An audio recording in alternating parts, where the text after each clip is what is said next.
আজকে আমার প্রেজেন্টেশনের মেইন টপিকসটা হচ্ছে রোহিঙ্গা ক্যাম্পে যেই ল্যান্ডস্লাইডগুলো হচ্ছে সেগুলোর জন্য বিভিন্ন ধরনের মিটিগেশন মেজার নেওয়া হচ্ছে বা হচ্ছে ল্যান্ডস্লাইডগুলো কেন হচ্ছে, তার ফিজিক্যাল কারণটা কী বা তার ব্যাকগ্রাউন্ডে জিওলজিক্যাল আসপেক্টটা কী সেটা, এবং তার মিটিগেশন মেজারগুলোর পারফরমেন্স কী ছিল এবং কোন ধরনের মিটিগেশন মেজারগুলো ভালো পারফরমেন্স দিচ্ছে সেটা ইভ্যালুয়েশন করা আমার দায়িত্ব ছিল। এবং আমি আজকে আপনাদেরকে আমার যেই রিসার্চের যে ফাইন্ডিংসগুলো ছিল আমি সেগুলো একটু দেখাবো। এগুলো আমার আগের স্পিকাররা বলে গেছেন যে হচ্ছে 2017 সালে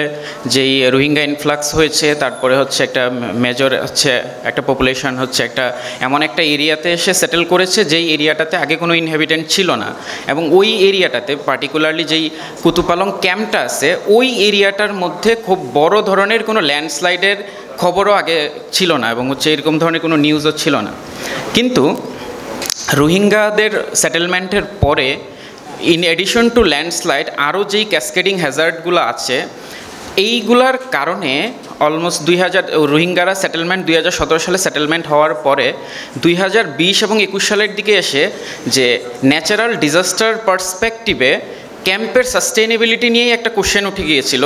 যে হচ্ছে ওই এরিয়াটাতে যে এত হিউজ পরিমাণে হচ্ছে রোহিঙ্গাদেরকে হচ্ছে সেটেল করা হলো, যে ডিজাস্টার পার্সপেক্টিভে এই এরিয়াটা কি আসলে সেফ ছিল,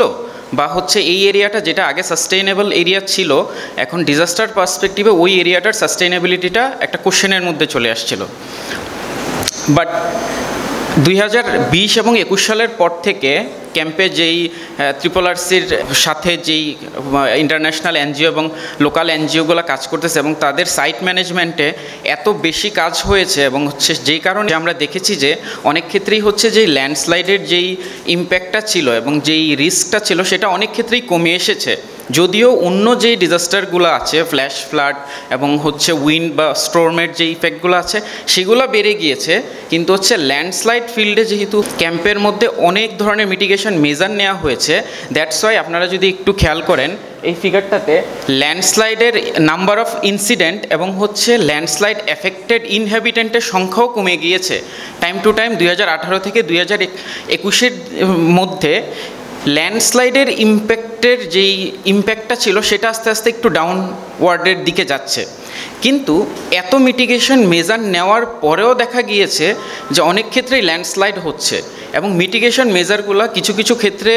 দেখা গিয়েছে যে পারফরমেন্স ভালো দিয়েছে, বাট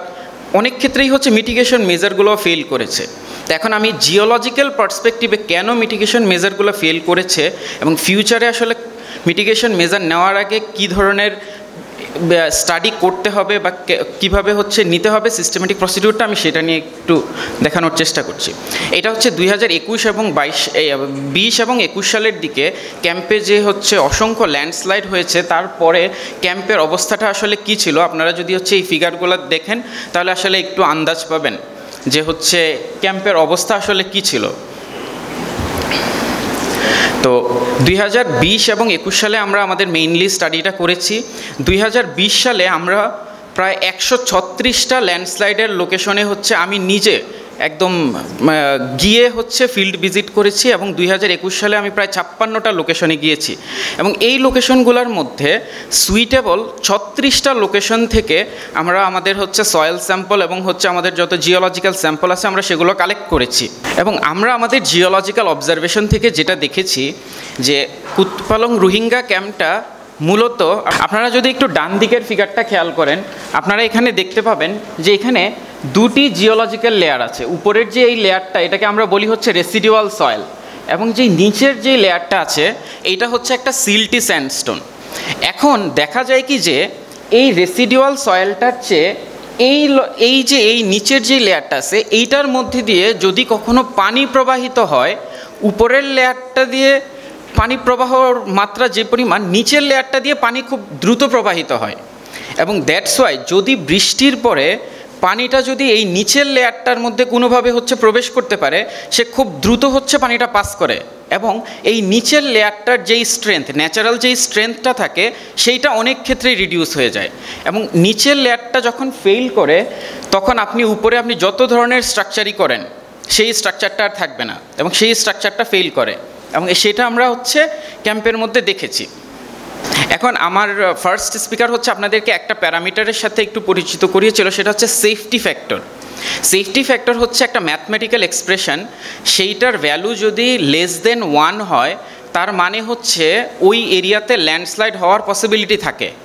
ওই স্লোপটাতে ল্যান্ডস্লাইড হওয়ার পসিবিলিটি থাকে। বাট যদি মোর দেন 1 হয় দ্যাট মিনস হচ্ছে ওই স্লোপটা সেফ। তো এখন আমরা সেইটা দেখার জন্য আমরা কিছু স্লোপ স্ট্যাবিলিটি অ্যানালাইসিসের কিছু মেথড অ্যাপ্লাই করেছি। আমরা যেই ধরনের প্যারামিটারগুলো জিওটেকনিক্যাল এবং জিওলজিক্যাল যতগুলো প্যারামিটার কালেক্ট করেছিলাম সেগুলো দিয়ে আমাদের মডেলের ফাইন্ডিংস হচ্ছে যে আমরা দেখেছি যে আপনারা যদি এই ফিগারটা একটু খেয়াল করেন,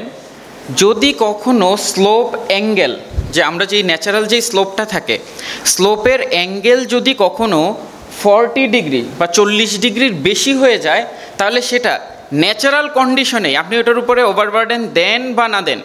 আমাদের এই চিটাগং হিল ট্র্যাক্টের মধ্যে যেই পাহাড়গুলো আছে সেইখানে যদি স্লোপ অ্যাঙ্গেলটা কখনো 40 ডিগ্রির বেশি হয়ে যায় সেটা সবসময় ভালনারেবল, সেটাখানে ল্যান্ডস্লাইড হবেই, টুডে অর টুমোরো সেখানে ল্যান্ডস্লাইড অবশ্যই হবে। এবং আমরা আরেকটা জিনিস দেখেছি যে যদি 28 থেকে 40 ডিগ্রির মধ্যে স্লোপ অ্যাঙ্গেলটা থাকে তাহলে সেখানে ল্যান্ডস্লাইড হওয়ার পসিবিলিটি থাকতেও পারে নাও থাকতে পারে, কিন্তু যদি স্লোপের যে অ্যাঙ্গেলটা সেটা যদি 28 ডিগ্রির কম হয় সেইটা তুলনামূলক হচ্ছে সেফ, এবং সেইখানে হয়তো বা আমরা যে কোনো ধরনের ওভারবার্ডেন প্রেশার বা হচ্ছে আমরা যে কোনো ধরনের স্ট্রাকচার করার জন্য হচ্ছে যেতে পারবো। কিন্তু 28 ডিগ্রির উপরে বা 40 ডিগ্রির উপরের কোনো স্লোপে আমাদেরকে যখন হচ্ছে কোনো স্ট্রাকচার বা আমরা কোনো ধরনের মিটিগেশন মেজার বা অন্য যে কোনো কিছুই করতে যাব তখন আমাদেরকে হচ্ছে মিটিগেশন মেজার নিয়ে তারপর হচ্ছে আমাদেরকে কোনো স্ট্রাকচার করতে হবে। তো আমরা এই বিষয়টাকে আরেকটু ফোকাস করার জন্য আমরা আরও 2টা হচ্ছে সিমুলেশন করেছি, এবং এই সিমুলেশনে আসলে আমরা যেটা দেখানোর চেষ্টা করেছি, আপনারা যদি একটু বাম দিকের ফিগারটা খেয়াল করেন, যে যখন রোহিঙ্গারা হচ্ছে কুতুপালং ক্যাম্প এরিয়াতে ছিল না ওইখানকার পাহাড়গুলো একদম ন্যাচারাল স্টেটে ছিল,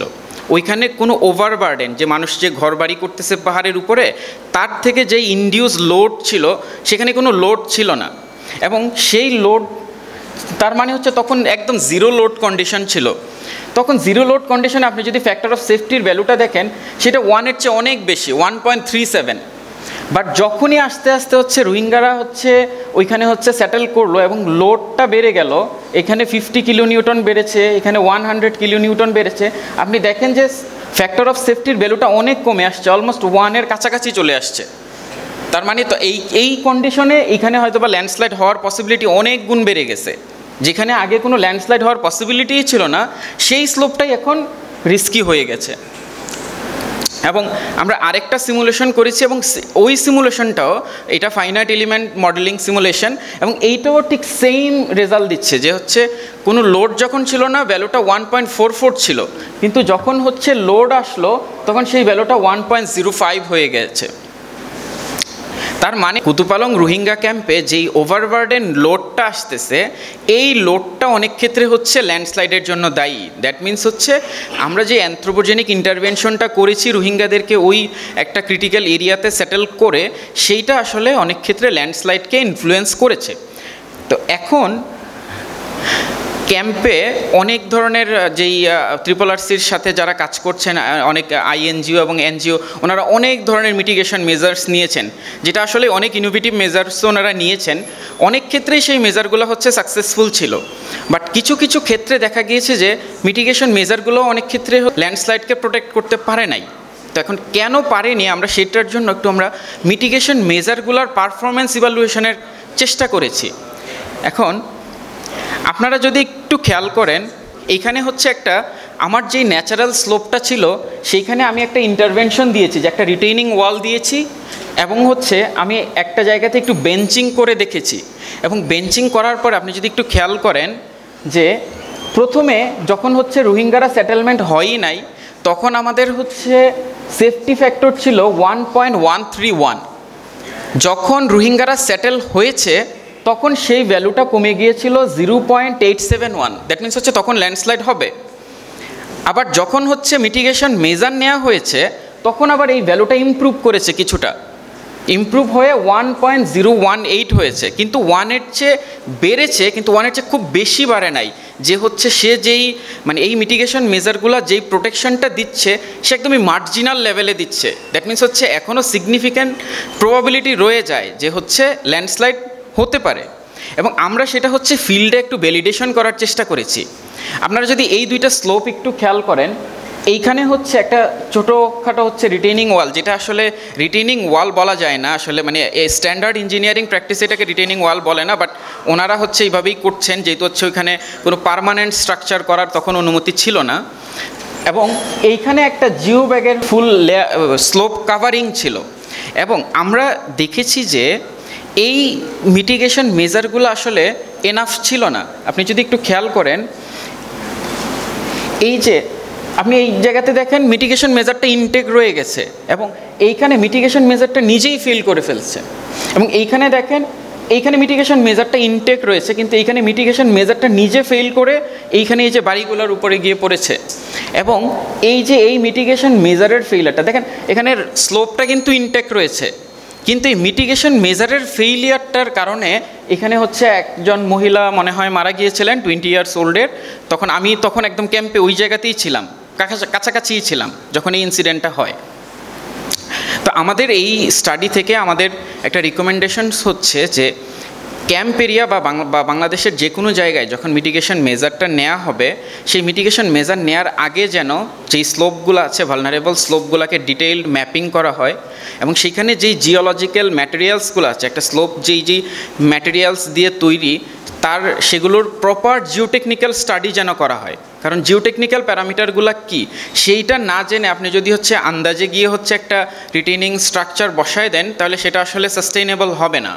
এবং আমরা আরেকটা ইন্টারেস্টিং জিনিস খেয়াল করেছি, সেটা হচ্ছে যে ক্যাম্পের মধ্যে আমি যখন 2022 সাল পর্যন্ত কাজ করি, তখন আমি দেখেছি যে যেই মিটিগেশন মেজারগুলো নেওয়া হতো এগুলো হ্যাপহ্যাজার্ডলি নেওয়া হতো, এক এক এনজিও এক এক সিস্টেমে এক একভাবে নেওয়ার চেষ্টা করতো, মানে তাদের জন্য কোনো স্ট্যান্ডার্ড ম্যানুয়াল বা স্ট্যান্ডার্ড কোনো প্র্যাকটিস ছিল না।